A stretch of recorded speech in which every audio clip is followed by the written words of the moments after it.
अस्सलाम वालेकुम दोस्तों ये बात तो आप जानते हैं कि समंदर की सतह बढ़ने से दुनिया के कई कदीम शहर उसमें डूब चुके हैं। हेराक्लियोन का खोया हुआ शहर जो कभी मिस्र की सबसे बड़ी बंदरगाह था, 2000 साल से ज्यादा अरसे के बाद पानी के अंदर दरियाफ्त हुआ था। माहिरीन आसार कदीमा के मुताबिक फिरौनों के जवाल पजीर दिनों की तरह फलता फूलता ये शहर वक्त के साथ साथ तबाह हो गया, क्योंकि ये ज़लज़लों, सुनामियों और समंदर की बढ़ती हुई सतह के मजमूए से कमजोर हो गया था। दूसरी सदी कबल मसीह के आखिर में गालिबन शदीद सिलाब के बाद हेराक्लियोन की यादगार इमारतें पानी में गिर गई। इसके कुछ बशिंदे रूमी दौर और अरब की हुक्मरानी के आगाज के दौरान शहर के बाकी रह जाने वाले हिस्से में रहे, लेकिन 8वीं सदी ईस्वी के आखिर तक हेराक्लियोन का बाकी हिस्सा बुइरा रूम के नीचे डूब गया। दोस्तों अब इसके बेशुमार खजाने पानी के गिराव से उठाए गए हैं, जहां से उन्हें निकाल दिया गया था और दुनिया भर में दिखाया गया था, जिससे हमें कदीम यूनानी और मिस्री दुनिया की झलक देखने का मौका मिलता है। हेराक्लियोन जो उसके असल और मिस्री नाम थ्यूनेस के नाम से जाना जाता है और कभी कभी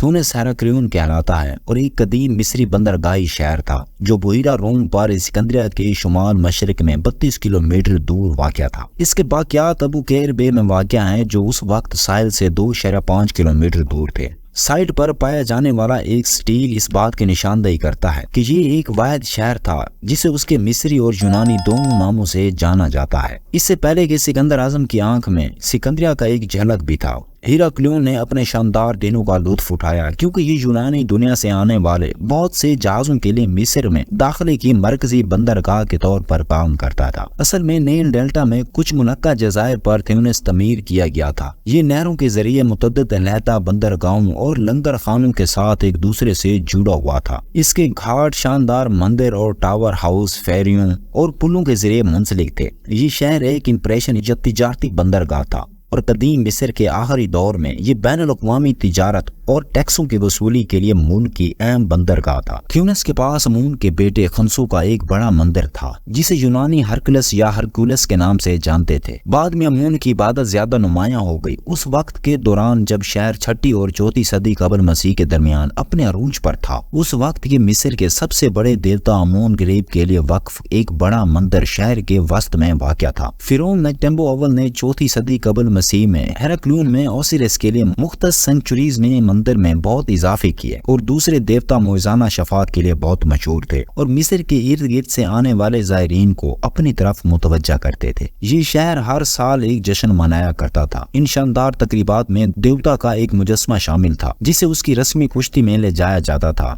जब ये अमून के मंदिर से किनोप्स में उसके मज़ार तक जाती थी। दूसरी सदी कबल मसीह के दौरान जिस तरह ये शहर मुतअद्दिद आफात का शिकार हुआ और सिकंदरिया शहर जिसकी बुनियाद सिकंदर आजम ने रखी थी, हेराक्लियोन को मिस्र की बुनियादी बंदरगाह के तौर पर पीछे छोड़ दिया। उसके बाद 200 मिस्र के बतलीमा दौर से ताल्लुक रखने वाले कदीम यूनानी खजानों के साथ एक जहाज का मलबा हाल ही में सिकंदरिया के पानी में दरियाफ्त हुआ था। इस सिकंदरिया के करीब धंसे हुए खोए हुए कदीम शहर हेराक्लियोन या थ्यूनेस में जो खलीज अबू कैर बे में वाक़या है, ये जहाज उस वक्त का है जब फिरौनों के जवाल पजीर दिनों में यूनानी तहजीब ने मिस्र में बहुत ज्यादा असर व रसूख हासिल किया था। जहाज को नहर में एक घाट पर खड़ा किया गया था जो मंदिर के जनूब की तरफ बहती थी। जब यह हादसा पेश आया, गिरे हुए ब्लॉक्स ने दरहकीकत उस कदीम यूनानी जहाज के मलबे को गहरी नहर के निचले हिस्से में लगाकर उसकी हिफाजत की, जो उस वक्त मट्टी और पनाहगाह के मलबे से भरी हुई थी। जहाज का मलबा 5 मीटर 15 फुट सख्त मट्टी के नीचे पड़ा हुआ था, जो मंदिर के बाकियात के साथ मिला हुआ है। तकरीबन मौजूदा तौर पर कदीम यूनानी जहाज का पता सिर्फ एक जदीद सुनार प्रोटोटाइप के इस्तेमाल से लगाया गया,